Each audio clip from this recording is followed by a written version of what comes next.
So then you have to ask yourself the question, if we have invested so much in this form of education, why has it not helped us progress as a people? As people. Yes, so that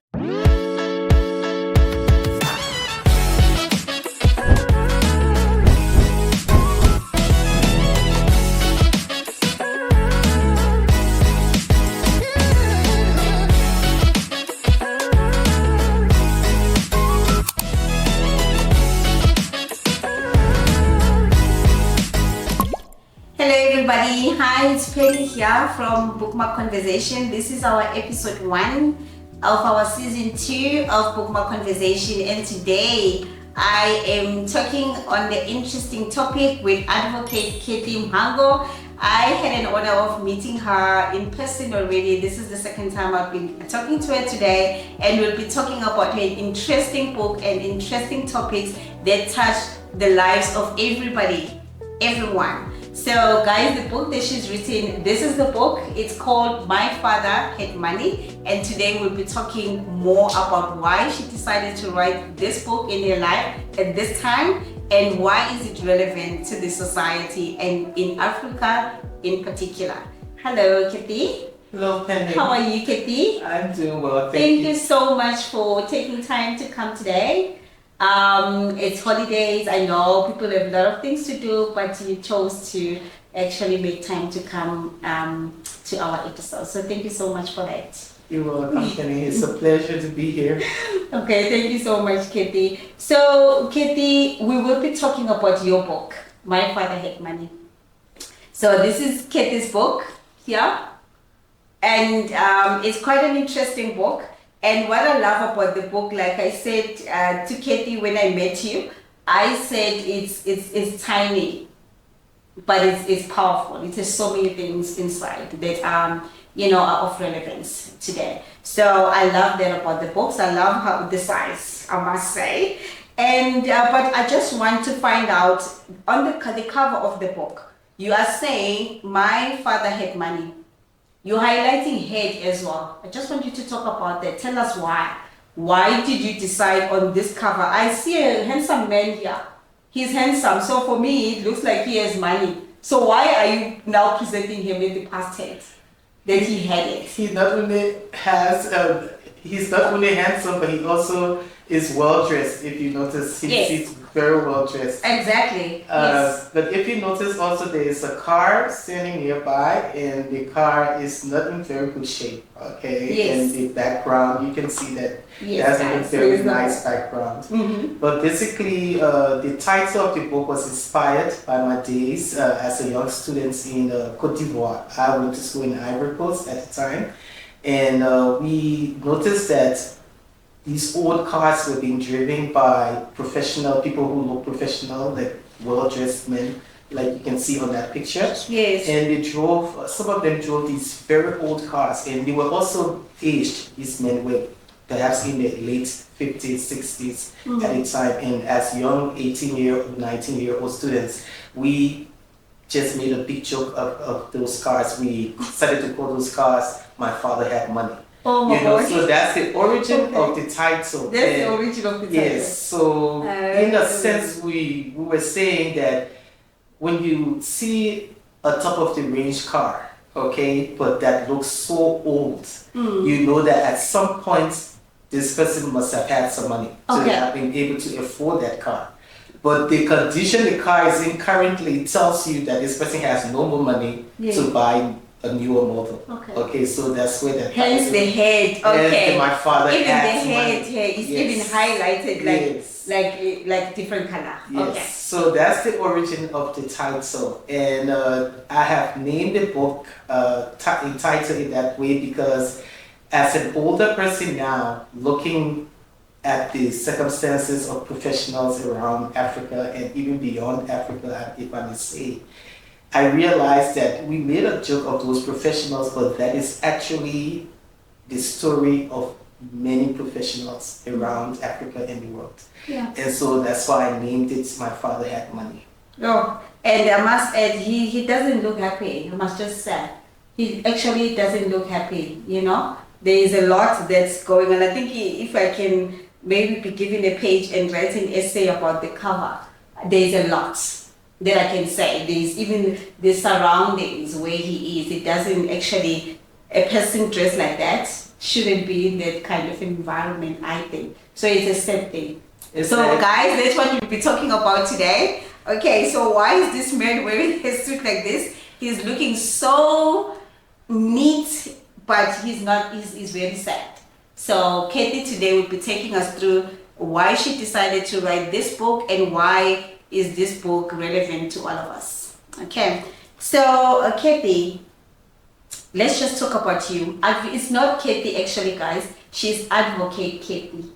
So we must just give her her title, like the right title. So tell us about your career, Kathy. So your career as an advocate.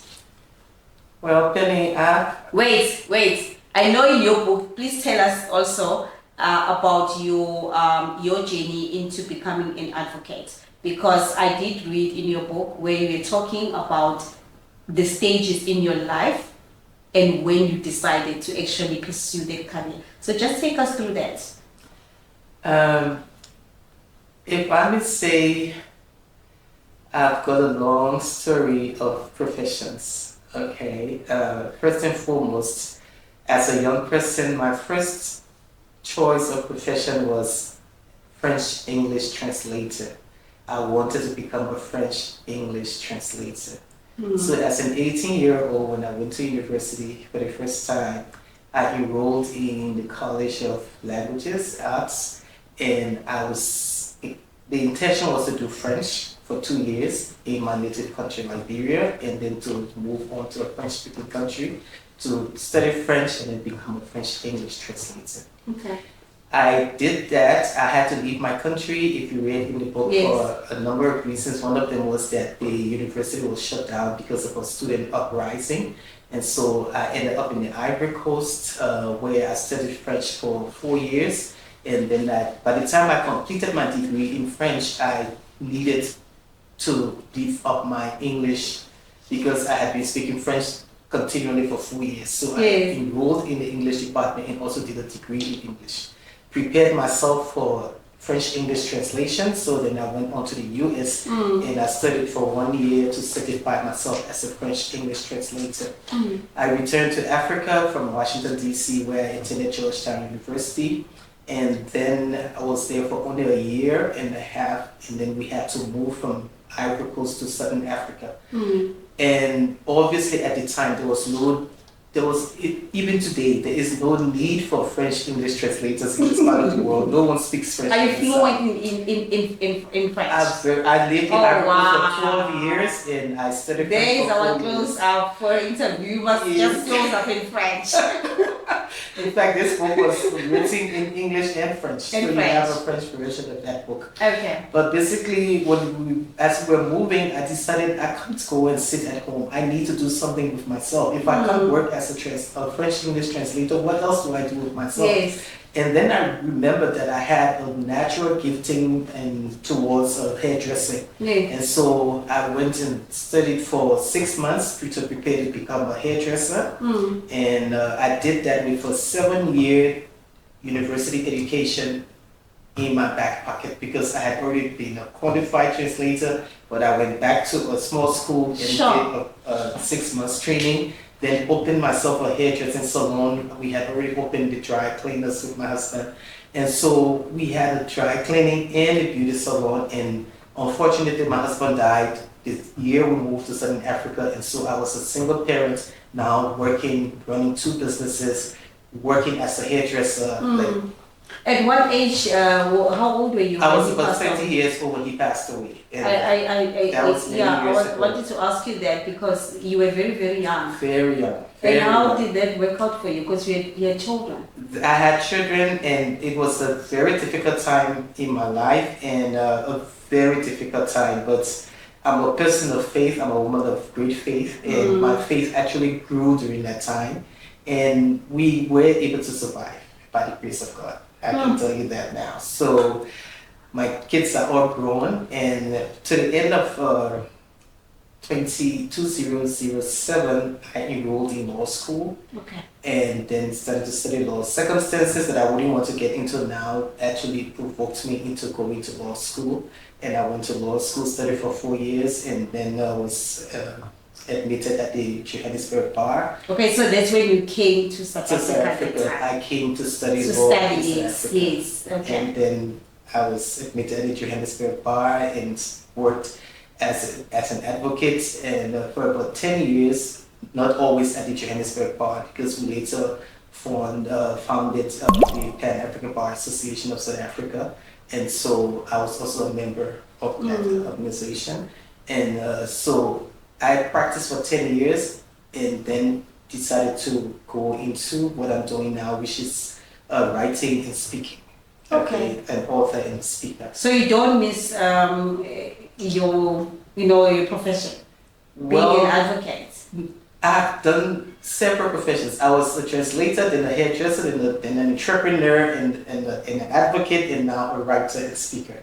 So I am used to transitioning, and I think that is something that we need to be willing to do. If we have giftings in different areas, we must be willing to adapt and adjust. And I think if you read the book, I know you read the book, I talked about people unemployed on the continent and what we can be doing. You see, because sometimes we are unemployed because we insist that we must find a job in our area of qualification. If I went to school and became a French-English translator, if it meant sitting at home for 10 years and not working, I would sit at home for 10 years and not work because I need to be employed in that area. And that's a mindset that I want us to move away from, because we are so gifted in so many ways that we need to learn to think out of the box and to go along with the times and with the requirements and with the needs that we find around us. And I think that's something that I've learned to do and adjust and adapt, too. And so I found it very easy to transition out of the legal profession, because I believe the legal profession was actually a stepping stone to what I'm doing now. Because my whole focus on Africa and the needs of Africa has been something that has been my driving force all along. My coming to law school was actually because I felt Africa had a need in a certain area that I wanted to tackle at the time. And only during my stay at the bar and my exposure there, after it was revealed to me that there were so many things that I needed to do. I mean, there were so many other aspects of what I thought Africa needed than what I had foreseen at the time. So it's something that I really carry deeply in me. Okay, this desire to see us move forward as African people, because I believe in us. I believe we have the potential. I believe we have the giftings that we need to move forward. Only unfortunately we haven't actually been encouraged to think out of the box and to find our own solutions. And so what I'm doing now is actually, I believe it's my life purpose. And everything else has worked together to bring me to what I'm doing now. Okay, so the book, My Father Had Money. So when you sat and you were writing the book, where were you? Where were you, in South Africa, or where were you when you were writing it? And also add on that point, what is the reason that made you decide to actually say that I need to write this book? What did you see that much, besides the fact that, because now your book is about change, you want to change our mindset. It's not like to write about what you've seen and then that's it. So there's a specific reason why you wrote the book, for people not to fall on the same track that most people have fallen into. So where were you when you were writing the book? I would say I've been writing mainly out of South Africa, but I spent some time in Malawi. If you know, you know that my late husband was Malawian, and so I have a Malawian connection. So Malawi is a home for me, like South Africa is my home, like Liberia is my home, like Cote d'Ivoire is my home, like the United States is my home. So Cote d'Ivoire is Ivory Coast, right? Ivory Coast, okay. Yes. They actually, to be politically correct, we call it the Cote d'Ivoire, but it's actually Ivory Coast. So I've been writing for maybe about 2 years now, okay? Basically, some of the writings took place here and some in Malawi. But if you just look at the back of the book, I'm actually I've observed a lot of things that have to do with the systems and the structures that we have in Africa, okay? Systems and structures institutions that we adopted as African people. Those systems and structures and institutions, a number of them are not working for us. You understand? They're not helping us progress. Yeah. But because we adopted them and we are used to them, we have just decided that they're the best systems and we are running with them, even though they are not helping us progress. And so I actually launched a series which is called the Africa Reformation Series. Yes, and this one is the first volume one. Volume one of the series. So what I'm doing is, for every aspect of our society that I want to write about, I will pick one aspect and then I will write about it. So I'm going to be writing about various aspects of our society. But it was just impressed on me that I must begin with our financial situation because money is important. Yes. And it impacts every aspect of our lives, from where we live to what we eat to which schools we send our children to, what clothes we wear, and what medical hospitals or hospitals that we have access to. All of that has to do with money. So money is important to us. And so when I was thinking about which book or which topic to tackle first, that came very strongly to me that I needed to begin there. But I'm going to talk about different topics as I go on. Topics related to taxation, topics related to the education that we receive. I talk about it there and whether it has worked for us and all of that. Topics related to our inter-African connection and what we need to be doing in order to progress as African people. And a number of things I'm going to be writing about. And how rich the continent is. A rich continent, yet we are so poor, it's a contradiction, so there is so much, and I don't blame us for a number of the things that we do, because we haven't had certain conversations and we haven't been encouraged to think differently, okay? I've said a bit about it in the book that basically we have been exposed to formal education, which is not all negative.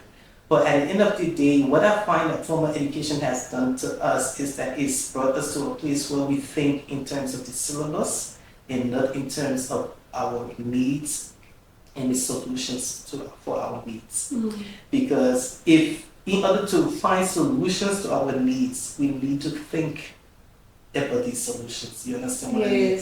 But if we are thinking in terms of the syllabus, okay, meaning that I start school, I'm given a syllabus that's math, science, English, literature, history, geography, whatever it is. And from the time I'm young, I'm going to school and I'm taught about these things. And when I render them well, I'm told I'm intelligent. Okay, but then Africa has produced every kind of profession that you can think about. But this has not translated into our development. When you look at Africa and look at our villages in particular, those villages have produced so many professionals.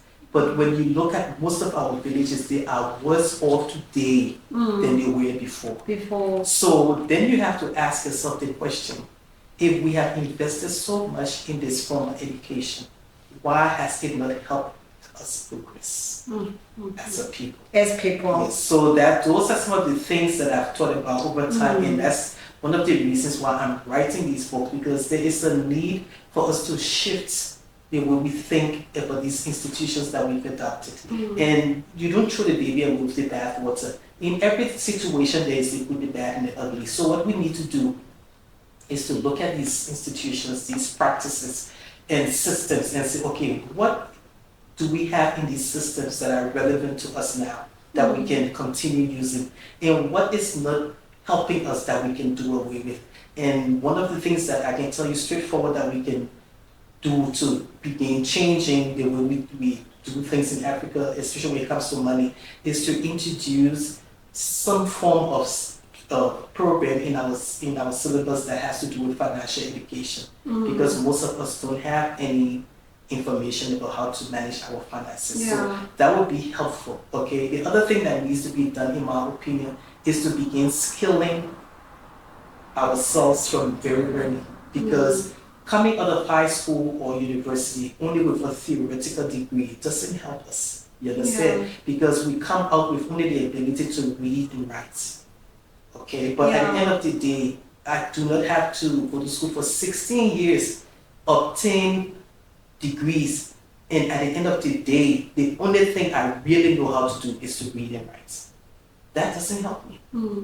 But I think now I see like a shift or a change also as I see many authors and I see other authors now are writing. There's one in particular that stands out for me. She is writing about like financial literacy from a young age, and the way she structured her books, she's structuring them in such a way that this one is for this age group, and this one is from, if for instance she's saying this one is from age 8 to 12, and this one is from like 16 to 18, and this one is when you're at varsity. Now you're at varsity, how to manage your finances. And this is now when you are out at varsity, now you are going into the job market.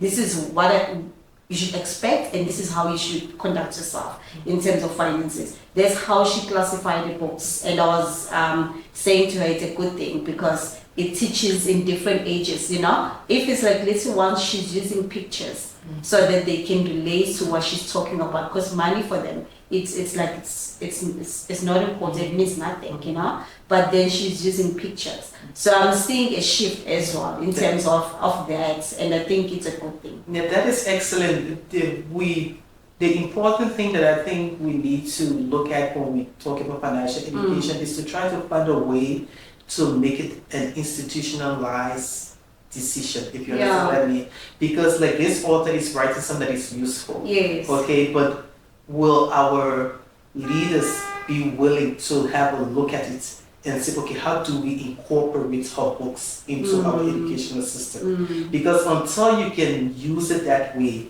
it wouldn't have the impact that it should have. If you understand what I mean, because if our schools think that's just an author, we're not going to even recognize what she's writing. But that is something that is important that she's writing. You understand? Yeah. So how can we get our those bring into into the syllabus, you know, in schools? Who are making those decisions bring that into the school setup. You see, so there is a lot that is going to be happening in the coming years, and I'm telling you, we are such gifted people that as soon as we recognize that we can do more than we are already doing, you will be surprised how it's going to just explode, and we're going to progress so much faster because we haven't actually taken the time to assess ourselves and to recognize the kind of giftedness that we have and the fact that everything that we need, those solutions are already with us. They are not on the outside. That is an open secret that we need to know, so that we are able to begin using our minds. And I talk about it in the book because our minds are powerful and our minds have all the solutions that we are looking for. If you just take a moment and look around this room, you can see that everything here was once an image in somebody's mind. Everything you see, it began in somebody's mind just as a thought. As a thought, Okay, but today we can touch it. And that's how powerful our minds are. And I just would like to encourage us as African people to move in that direction. So so you wrote about, this book talks about money. The first volume, it talks about money a lot. You know, how to manage money and those kind of things. And you also, like the picture of the guy, obviously he's a retired man. And you talk a lot about that in your book. What do you see that much, you know, as something that saddens you when you look at it, you know, that the person has worked, like that's what you mentioned in your book. A person has worked for so many years. A person, there's somewhere where you're mentioning, you're talking about like paying for the bond, that you pay for the bond for 20 years, and by the time you retire, you leave your home because you have to downgrade, and because you cannot, you know, like live up to the same standard that you were living. So now you cannot even enjoy this mansion that you've been paying for 20 years. So what are the things that you, when you were writing this book, thinking that maybe these are the things that people should prevent or people should be doing to avoid getting into this situation? We don't want to see more of these sad men. So what can be done as a society or as the African continent to actually avoid getting into these type of situations? Yeah, before I answer that, I just want to expand a bit on the cover of the book, and it was actually to give due justice to the origin of the concept that I put a male on the cover. Yeah. But I said in the book that you have both male and female professionals in Africa. So this book applies to all everybody, of us, all yes, of us definitely. across the board. Everybody. But basically, when you talk about how we are retiring as professional people, what you see there is actually a true image of what is happening practically, I would say, to a number of people. Yeah. Okay, and maybe more people than we can even want to admit. Yeah. What the problem is that we've been encouraged, okay, the system that we are a part of encourages us to become educated and to become employees. Okay, whatever the formal educational system does, the main thing it does is to prepare us to become employed. The idea of entrepreneurship has not been something that we have been encouraged to lean towards. And I think one of the main reasons is that we haven't been encouraged to think in terms of our needs in us producing the solutions to our needs. Because entrepreneurship actually is birthed in finding solutions and providing for the needs of people. Yes. Okay, basically, if you want to put it as elementary and as simply as possible. So if we are encouraged to do formal education and after that become employed, and that trajectory is actually what gets us to end up in that area, because we become educated, then we wait for employment, then we become employed, then we get a salary, which usually is not enough to even help us to attain any proper lifestyle that we envision. So in order to get the lifestyle that is, say, the educated must get, we become indebted, okay, in most instances, and that indebtedness, okay, becomes a trap because we owe money. Yeah, you have to maintain that lifestyle. As well. We owe money for everything. Yes. We get a house that we haven't built. I know in small economies, people are still buying land and building houses, which is good. But in most medium to large economies where credit is available, the easiest thing is to get a mortgage loan and then and you become a homeowner and you are not a homeowner. Exactly. And I read about that in my book because when I started to give thought to these things, it really provoked me. You know, I was like, why would you have such misconception? Exactly. Because you are not a homeowner until you have your deed in your hand. Exactly. If you are a mortgage payer, okay, you are like a glorified renter. Okay. But that term homeowner actually is misleading. It's very misleading. And I think that is one of the things that we need to clarify. And once you become that homeowner that they say you are, your whole life is in a box, because at the end of the day, you would have to work and make sure you maintain your mortgage payments. If you don't maintain that mortgage payment, you're going to lose that house. And there are a number of people who lose those houses within the 10 years of acquiring them. Unfortunately, most people are not aware that in the first 10 years or so, you are paying on the interest of that house. Usually people don't even touch on the capital until after several years. So if you lose that house within the first few years of buying it, you don't even have collateral. You could lose that house. There will be no difference between you and the person who was renting a flat or home somewhere. So basically, my point is that we need to learn that in order to avoid that getting into that point where we are retiring without money, or we are retiring without anything that we can show for having been educated, is to think out of the box and try to link our interests, because we all have natural interests. We have innate abilities. We were born with those. we have those interests that we have neglected because we've been thrown into the formal educational system. And I want to repeat again, I'm not saying everything about the formal educational system is bad. Yes, no, we are not saying that. But I'm just saying that it hasn't given us what it promised. So what can we do differently? And that's what I'm talking about now. So we need to use our innate abilities, which every one of us has.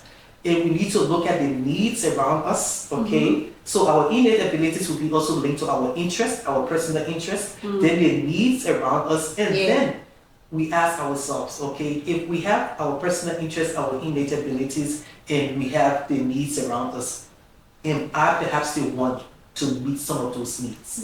That is a simple way to find what you could be doing. Meeting needs. You can't lose out when you are meeting people's needs. That's the best place to invest in. And then to also ask yourself, do I really need all the things that I'm getting? Because my question to myself and to most professionals would be that if for example, I am working and I earn a certain amount of money, and despite earning that money, I still have to credit to survive.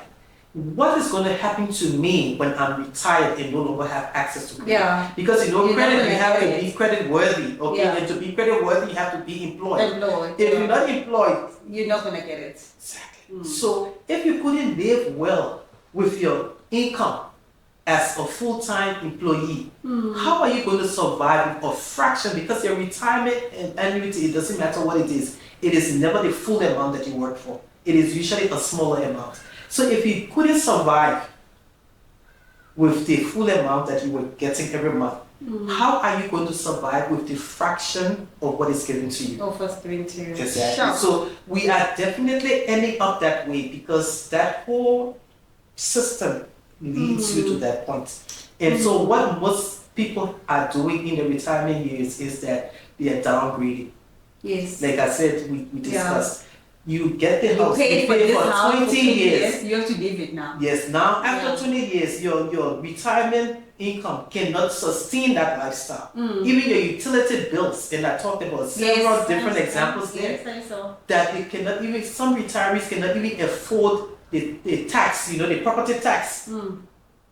You can't even afford the property tax when you retire. So those are the things now that pushes retirees, that will push retirees to now abandon their dream homes, which is supposed to go to from one generation to the other. You enjoy it and leave it to your next generation. That's when we talk about generational wealth. Exactly. So now it's not happening. Every generation starts from scratch because it is not happening at all. And let's assume that you keep that house. We do not foresee the maintenance of the house. Exactly. After 30 years, you don't have money to maintain the house now, so you can't get credits also.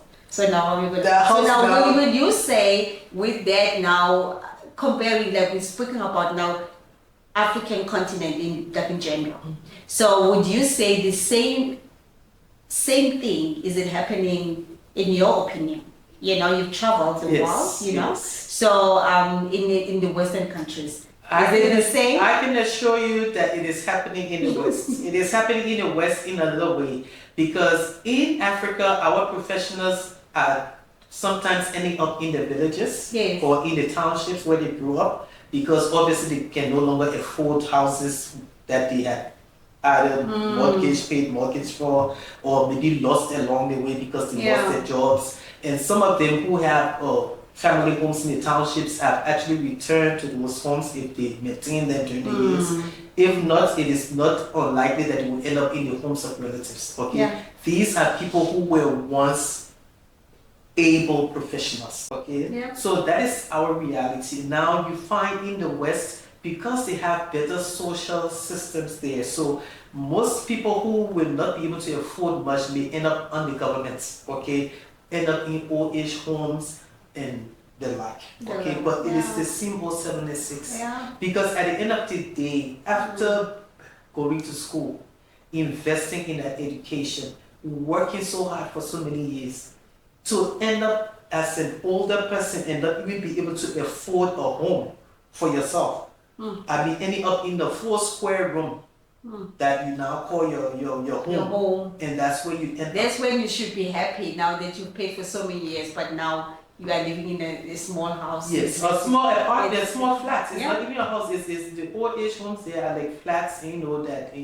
It's very sad. You know, and that's how we're ending up. So there is a lot to say about the credit system, and I talk about that in my book because initially credit was about postponing payment, and it was in the interest of the common people. You know that in those days when people would work and salaries came at the end of the month, so in between they would need money. So people who had grocery shops or different kind of businesses would encourage people to go and put things on labor or take and then come at the end of the month and pay. And that was done to help the common person to make it to the next paycheck. Today, the credit system has become exploitative. Okay, so you find that even in South Africa, they had to pass a law, the National Credit Act, to protect consumers because people were actually recklessly lending to people to the point where people were becoming entrapped, you know, in a debt that they didn't even plan for, you know, and they didn't know how to get out of. So you have this kind of attitude around the world, and I would say in every system you have the good, the bad, and the ugly. So I don't want to talk generally and put everyone into one box because obviously you have different people and people who do things differently. But generally, that's the kind of system. And that's what you're saying. That the minute you come out of varsity, there's the expectation from the society is that okay, now what? Now you must find a job. Okay, now you must must get a car. So now you're going to the bank now. So the bank sees you as this, you know, potential customer, so client. So now you need to actually get credit. It starts from there. So now, how do we as parents? We have Gen Zs. I have a Gen Z. So now they are now going to the job market. So now the expectation is you need to buy a car the minute they get a job, you need to buy a car, you need to buy property. So now how do we then educate them? Well, what I would say is we need to first and foremost take a step back and look at the educational system that they've been exposed to. Okay, because obviously by the time they get to university, they've already been boxed in the syllabus. Okay. They're looking at us, they're looking at mom as a bond. Exactly. You have a bond. The system itself doesn't teach them to think out of the box. Okay, so they are thinking in terms of I have to go to school, finish my school, and then the next thing is I have to get a bond and they borrow for the car and so on. Okay, so my suggestion is that we need to now encourage even our children to tap into their natural abilities. That's what I wanted to. And their interests, because we society tells you become a lawyer, become an engineer, become a doctor. But where are your natural interests? Okay, because your natural interests will actually lead the way in finding the needs, connected to the needs in order to produce something. Because it is high time that we start producing things. We must begin creating, and we are able to do that. But if we concentrate on just going to school and getting a job, then that's where the trap is, because our children will end up exactly where we are. So our kids have gifts. They have gifts. So we need to try and find out what are their gifts. And look at Africa, for example. We have our cities that are developed, but our towns and villages are getting worse. But I don't think that's a problem, because that's, for me, it presents opportunities. Okay, so we need to look at where we come from. Exactly. We are a very needy people, but it's a necessity is the mother of invention. So the fact that we are needy can be looked at in a negative way, but it can also be looked at in a positive way. That because we have so many needs, it means that we have so many opportunities to create and innovate. Exactly. So we need to now start taking our children back to where we come from, exposing them to the needs, they're finding out what they are interested in doing. Is there anything that they would like to do other than just go to university? Or if they even go to university, they can be thinking out of the box while they are getting that degree, because society wants to know if you have a degree. So maybe they can get the degree, but if they know that they will end up like that, They may start thinking as they go to university, I'm getting this degree, but when I get out, this is what I want to do. Exactly.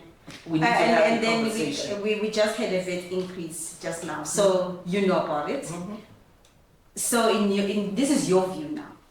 What does it mean for an African professional? What do you think? How do you think it's going to impact an African professional with all these issues that we are facing? What do you think? This is your view. You know, I've been an entrepreneur for many years, and I've been impacted by taxation, and I have very distinct views about the way taxation is done in Africa. And I think there's a lot that can be done to change and shape it in a way that will help us, okay? One of the things that I think we need is to have people educated as to what taxes are and why we pay taxes. Okay, that's something that we're not doing. Okay, most people have an aversion to pay taxes because they don't understand why they pay taxes. That's the first thing. Secondly, we need to adopt our tax system and not do it in the way that we have adopted. Because at the end of the day, the way most of Africa is imposing taxes is forcing people to not pay taxes. Okay? And if people are not paying taxes, like you find the local vendors, for example, they are always saying, oh, don't sell in the street, don't do this because you're not paying taxes. But what kind of taxes do you want them to pay, and how should they understand their responsibility towards the state in order to pay those taxes? That is an education that is not being given, okay? But that's a huge market of people that could have been contributing, not in the way the government wants to do now, but in a better way, in a perhaps less restrictive way, in a way that can meet them at their points where they are, in order for them to contribute. And it's about small amounts, but big numbers of people. And that would amount to something in the end. If you take 100 rand from 1 billion people, that's 1 billion. You understand what I mean? So we're not thinking in those terms. So the way we do taxation is one of the reasons why our people are adverse to paying taxes. That's the first thing. Secondly, when it comes to VAT, for example, if we were entrepreneurs, okay, we wouldn't worry about that, because VAT is actually positive for the person who runs a business. Okay, because if I have a business, if I'm a VAT vendor, okay, like in my profession, I was a VAT vendor for the government. So what happens is that you tax whoever you're invoicing. You tell the person, this is my fee. After your fee, you put the 15% VAT, and that money is supposed to go to the government. But at the end of the day, because you are collecting tax from someone that the government would never have been able to meet, you are like an agent, a tax agent for the government.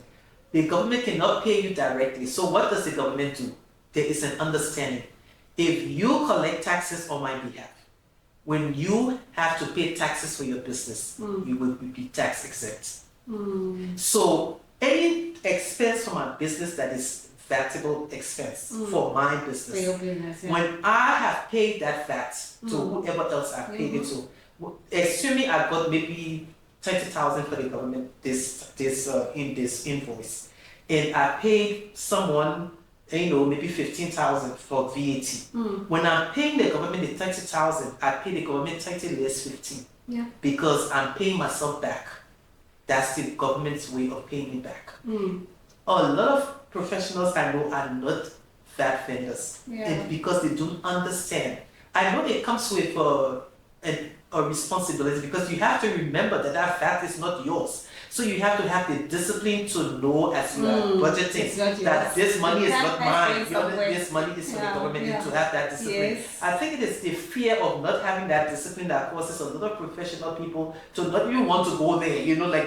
I don't want to go there because if I now collect that money, I'm not sure if I'll be able to pay it. But we need to grow towards those things, because there is no way that we can grow in whatever we do if we do not learn about these things and practice them. Exactly. You see, so that VAT would be in the interest of entrepreneurs. That's why as professional people, we need to start investing in people's needs. We need to become versatile in what we do to make money. We cannot rely on our professional income if we do, we're gonna end up like my We're father. going to end up like my father had money, and we don't want to end up like him. I want to ask you another question. Like, what would you change looking back now in your life, where you are now, looking back? Because now I think you're at that point where you can look at your life and you can look at it at a glance and then say, okay, here I made a mistake here. If I can go back and change this, I can change this. What is that one thing that you think in terms of like what you've written in this book? What is it can you change? I shared my story, and the reason why I shared my story was not to take credit for what happened in my situation, because I wasn't even thinking the way I'm thinking now in terms of I'm doing this because it would impact people, but I made some critical decisions that I can now use as an example to encourage other people. Like I said earlier, I had a 7-year education in my pocket, okay? University education, when I decided to go to hairdressing school and to open the salon and to stand in that salon for 6 years working as a hairdresser. Now that was and that business is standing. Yes, it's still standing today. Okay, yes, and that business and the laundry business are the businesses that have been able to allow me to step out of my profession and now do the other things that I need to do. And the other thing that I did is also not to involve myself in too much credit. I've lived in South Africa for 15 years and I don't owe anyone anything in South Africa. Okay, I bought my car cash when I came to law school and I still drive my car. And I was tempted to borrow and buy a car when I became a lawyer, but I asked myself 2 questions. Do I really need to do that? Who am I trying to impress? No one would be at home with me to help me when I need to pay for that the card notes and all of that. It takes discipline, but that is a discipline that I thank God that I had, because I decided I wasn't going to impress anyone. I knew who I was, which is perhaps a positive thing because I came into the profession as a much older person. I didn't have any problem with the younger people. Yes, I didn't succumb to the pressure, and I didn't also judge the younger people who went for the big cars and all of that, because they didn't have the maturity, and society expects that from them, and they didn't have the maturity to resist that, and a lot of them got into trouble along the way. But the point I'm making is that we need to make practical decisions at every turn of our lives, and I'm perhaps fortunate by God's grace to have been able to make those practical decisions. 1, to refuse to live in credit, to live beyond my means. 2, to do what I need to do when I need to shift professions, and not to think, oh, what will people say about me being a hairdresser? When I left Malawi to come to South Africa to study law, I heard a lot of women went back to school because when they heard that I had come to study, because most people saw me on the scene as a hairdresser, they didn't know I had been to university. So for them, the hairdresser has gone to university, and when they heard that I had gotten my law degree and was admitted to the Johannesburg bar, I was like, how did I hairdress? How did that happen? And the nice thing is you were admitted. You started practicing at what age? I was in my 40s. You were in your 40s. Yes. So, guys, what I want to say is there is no age. There is no age, for there's no age limit for anything. What you want to start, you can start at any age. She started practicing at 40s, so you cannot say it's late for you. So you can start anything you want at any given stage in your life. So that is Kathy. Kathy, so thank you so much for coming in today. That's what I had for you today. But before I let you go, there's one question that I always ask everybody who come to my podcast. I always ask them, you've written this book, obviously for you it's a journey, it's the beginning. We are expecting a lot from you because you are tackling important topics. So in 100 years from now, when somebody looks back and says there was Kathy Mhango that passed through in this earth, whatever. So what do you want us to remember you by? What do you want? How do you want to be remembered? How do you want to be remembered? Who's Kathy? What did she do? What is that one thing that you want to be remembered? I've never actually thought about what I want to be remembered by, but I know what I want to do with my life going forward.